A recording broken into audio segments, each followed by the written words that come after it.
Assalamualaikum warahmatullahi wabarakatuh.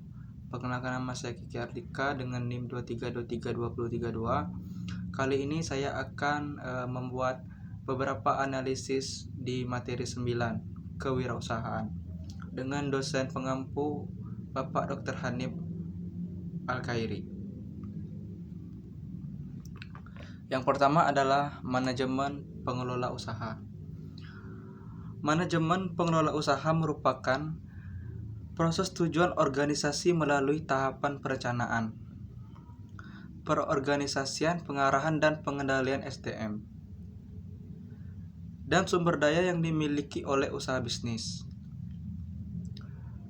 Apa saja fungsi manajemen pengelolaan usaha?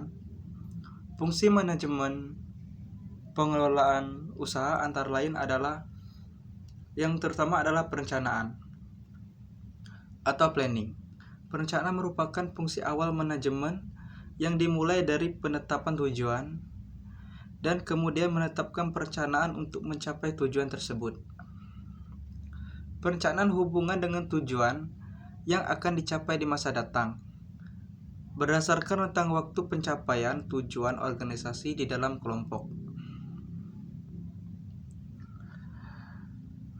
Antara lain adalah tujuan jangka panjang. Tujuan yang dibuat untuk jangka waktu yang cukup lama, biasanya lebih dari 5 tahun, dan merupakan paduan suatu organisasi akan berkembang dan menjadi perusahaan seperti apa. Kemudian yang selanjutnya adalah tujuan jangka menengah. Tujuan yang lebih cepat waktu pencapaiannya dan biasanya merupakan penjabaran dari tujuan jangka panjang yang coba akan dicapai pada rentang waktu yang lebih singkat. Periode pelaksanaannya bisa 1-5 tahun. Berikutnya adalah tujuan jangka pendek. Tujuan yang disusun untuk waktu kurang dari 1 tahun yang berhubungan dengan operasional rutin organisasi. Setelah menetapkan tujuan organisasi, kemudian perlu adanya perencanaan kegiatan yang jelas untuk mencapai tujuan. Adapun tingkatan rencana kegiatan organisasi dibagi dalam 3, yaitu rencana strategik. Rencana strategik berisi tentang akulasi sumber daya yang dimiliki organisasi dan langkah-langkah yang dilakukan untuk mencapai tujuan jangka panjang. Rencana ini biasanya disusun oleh pimpinan organisasi yang menentukan arah organisasi. Rencana strategis merupakan visi perusahaan di masa datang yang merupakan tujuan yang akan dicapai dalam jangka panjang. Kemudian rencana taktis. Rencana taktis lebih pendek rentang waktunya dan merupakan penerapan dari rencana strategik yang sudah disusun oleh perusahaan. Perencanaan taktis biasanya melibatkan tingkat manajemen menengah. Berikutnya adalah rencana operasional. Rencana operasional berhubungan dengan kegiatan operasional rutin sehari-hari yang ditunjukkan untuk memilih kebutuhan jangka pendek organisasi. Kemudian, fungsi manajemen yang kedua adalah pengorganisasian atau organizing dan pembentukan atau stepping. Perorganisasian adalah suatu proses memperoleh dan mengatur sumber daya perusahaan baik antar manusia, modal, dan teknologi untuk dapat secara baik menjalankan rencana yang sudah dibuat dan mencapai tujuan organisasi. Pembentukan staf merupakan pemilihan dan penempatan sumber daya manusia yang akan melaksanakan rencana kegiatan yang telah disusun sehingga akan dapat berjalan dengan baik dan tepat. Kemudian pengarahan atau directing.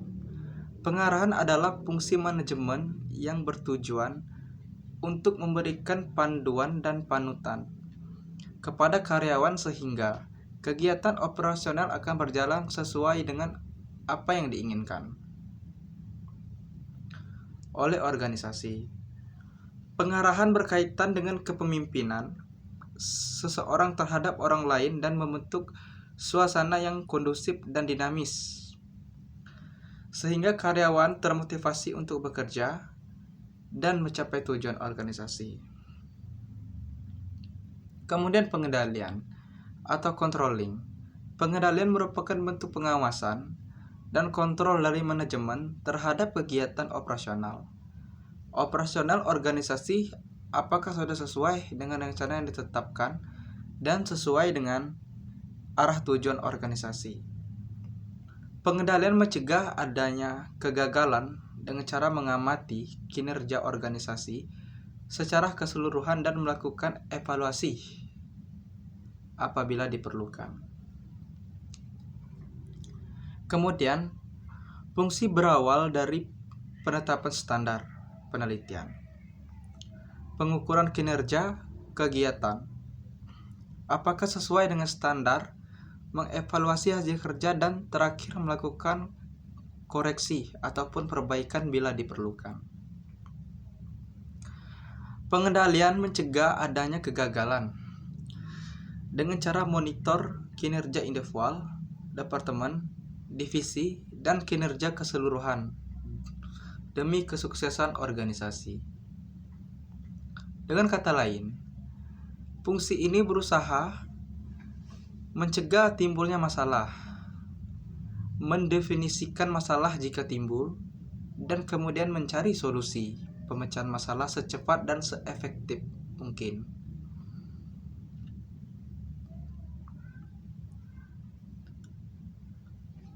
Manajer adalah organisasi yang bertanggung jawab atas kinerja anggota lainnya dalam suatu organisasi. Manajer memiliki wewenang formal untuk menggunakan sumber daya organisasi dalam membuat keputusan. Dengan kata lain, manajer juga dapat diartikan sebagai pemimpin dalam sebuah organisasi dan juga pelaku manajemen. Baiklah, itu saja saya rasa analisis saya dari materi 9 tentang manajemen pengelolaan usaha. Saya akhiri dengan Assalamualaikum warahmatullahi wabarakatuh.